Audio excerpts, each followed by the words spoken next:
आज सकाळी मस्त नाश्ता करून घेतला. सोबतच जिजाऊला फ्रूट फीडरमध्ये डाळिंब दिलं. नंतर टी व्हीवर गजानन महाराजांची बावन्नी लावली आणि मस्त पूजा करून घेतली. पूजा झाल्यानंतर जिजाऊची मसाज केली आणि तिची आंघोळ करून घेतली. त्यानंतर तिला टिक्का लावला तर तिने असा काही हाल केला त्याचा. नंतर तिला फीड केलं आणि ती छान झोपली. ती झोपेतून उठल्यानंतर मी तिच्यासाठी उपमा बनवायला घेतला होता. त्यासाठी मी ते किसलेलं गाजर आणि बारीक चिरलेलं टोमॅटो घेतलं अर्ध.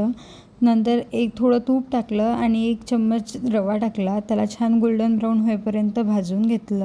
त्याला वाटीमध्ये काढून घेतलं. नंतर त्याच पॅनमध्ये थोडं तूप ॲड केलं आणि गाजर आणि टोमॅटो छान त्यात परतून घेतलं. थोडी हळद टाकली आणि त्यात भाजलेला रवा टाकला. नंतर त्यात भरपूर पाणी ॲड केलं आणि छान थिक कन्सिस्टन्सी होईपर्यंत त्याला शिजवून घेतलं अशा प्रकारे. आणि नंतर थंड झाल्यानंतर तिला भरवलं. तिला हा उपमा खूप आवडला. अशाच बेबी फूड रेसिपीसाठी माझ्या पेजला फॉलो करा.